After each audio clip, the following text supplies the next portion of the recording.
the man reputed to be the best Protoss in the world. It's definitely one of the tallest orders you can ask from anyone, but let's introduce our players, starting at the bottom right. In the bottom right, Liquid Ret. Let me try that again. In the bottom right, has been showing incredible form at this tournament, but it just cannot seem to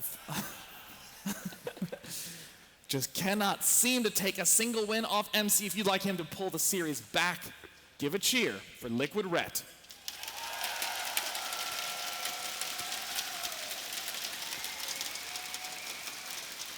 And over in the top left, if you're a fan of Protoss, if you're a fan of him or you're a fan of his playstyle, give a cheer for the boss toss, SKMC!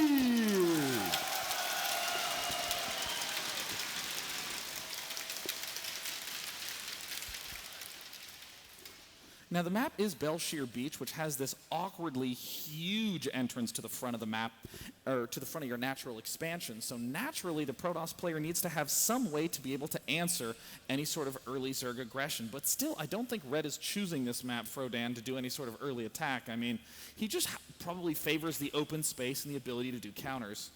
Yeah, I mean, Belshir Beach, the way I like to say, is kind of like Daybreak meets Ohana in the sense that you do have those you kind of have a longer, windy path to your opponent. At the same time, the third is a little bit more out of the way, though, because you have that ledge. Ohana, you do have those rocks, but on Belshir Beach, you don't, so that's kind of the main differences. But for the most part, everything is really centralized around those watchtowers, controlling the bridge. And from there, you can even go beyond and counterattack a little bit further, and I think that's what really Zergs enjoy. Yeah, I mean, the counterattacks are certainly the biggest problem for the Protoss player on this map. I mean, taking this third base, it's very easy to just lock down this area right here as a Zerg player and be able to secure your third. For Protoss, it is hell to get a third base up. It is very out of the way. It's at an awkward position in your natural expansion. So those counterattacks end up being the big issue, always. Yep, so we'll see what MC has in store. I mean, Red is the one who's just been trying to play his game. It's been the same things every time, but hasn't been able to really execute that because MC's been the one constantly dictating. I mean, even when Ret was given all the time in the world to macro, MC just played so solid and so safe and so slow. It just was probably so frustrating for Ret to face against.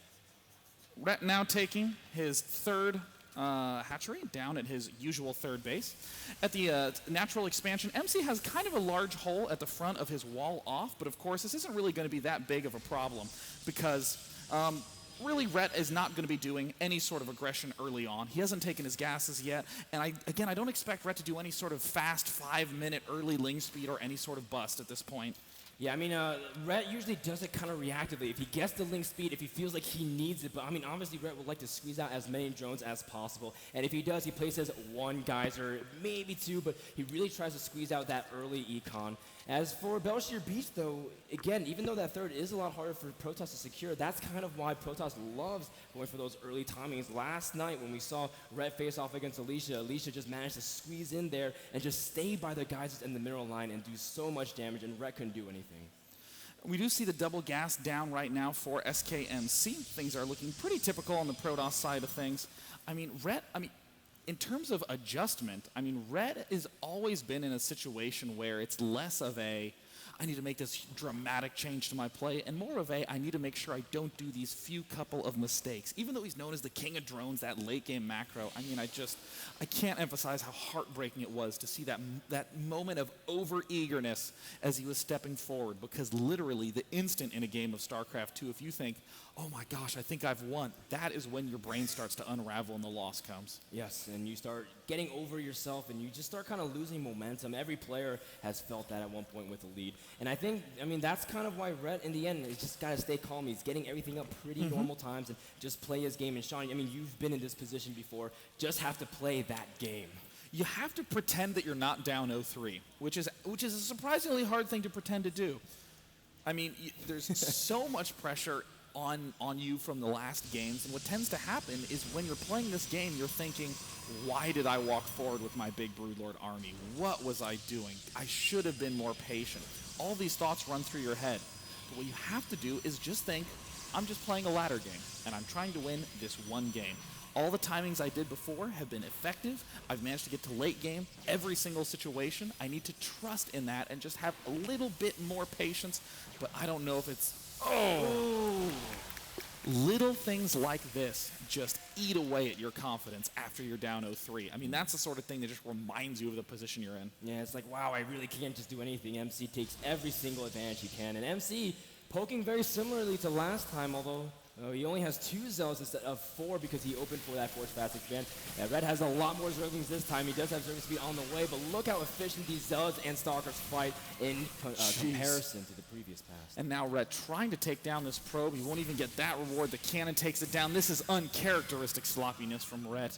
He's now building a lot of Zerglings, getting 2 extra Wow, actually has all 6 of his geysers up and running. I mean, either a Spire or an Infestation Pit is coming real fast here. There's going to be no doubt that he's going to be doing something non-standard. There's also aggression imminent as well. MC has a lot of units lined up, and he's trying to take the long way to warp in.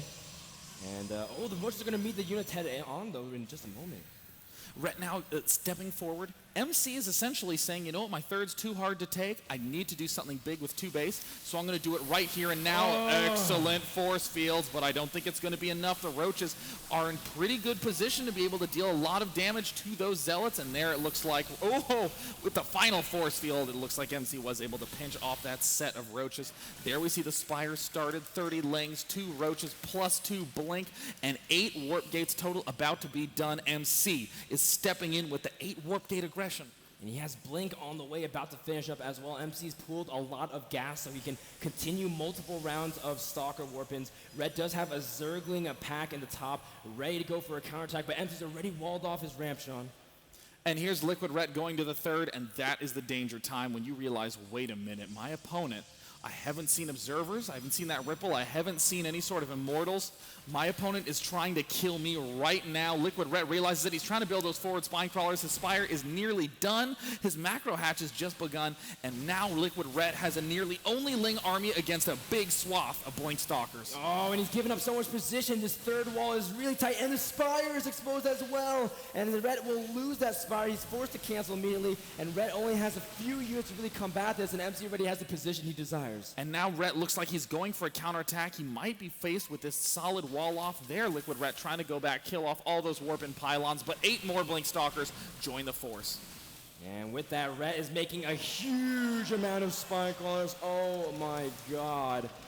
And MC is really trying to hit that timing, but he's going to hit it way before the Spine Crawlers are ready. Ret needs more time, but he just can't afford it at the Ret moment. now sending absolutely everything. Waited for the Zerglings to come back home. The drones are going to be the key to try to stay alive. MC starting to lose a lot of those Blink Stalkers, but Liquid Ret, who battled so hard in this tournament, this may be his last match. The drone count is starting to slowly dwindle. The Spine Crawler wall does complete. Drone not in, but good game. MC successfully 4-0s Liquid Ret.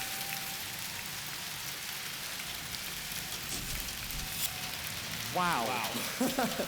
I mean, when everyone faced off, when everyone was seeing Ret completely topple puzzle, everyone's like, man, Ret looks unstoppable, but 4-0, wow, this is a testament to MC, how well he's been able to play, because Ret is still playing brilliant StarCraft 2. I mean, Ret has been showing so much development, and in these games, every single time MC showed a different, insanely creative use of Blink Stalkers, having huge numbers of Blink Stalkers in the first 2 games. This final Blink Stalker push starting to favor less of the Blink Stalkers in game number 3, even willing to sacrifice them to replace with carriers. But so often people think about that matchup in terms of the big damage dealing units, Immortals, Colossus, High Templar, or even the Sentries for Force Field. But man, MC just knows exactly how to maximize use of those basic gateway units. He's got diversity to everything. We just said he played really passive. Now we just did a 2-base timing, a very simple one that MC's just incredibly quick and swift execution of it, and Ret paid the ultimate price, dropping 0-4. And now MC has received 3rd place prize and $10,000 for shit, but Ret also gets $5,000 and a very well-deserved 4th place prize. So let's go ahead and give a round of applause, ladies and gentlemen, to the 3rd place winner, SKMC.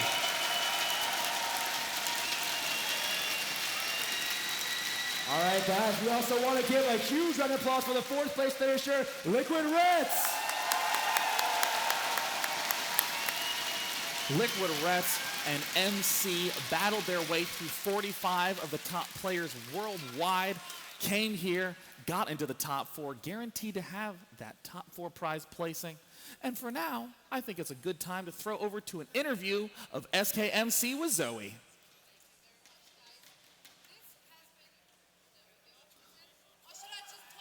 Maybe you should just yell.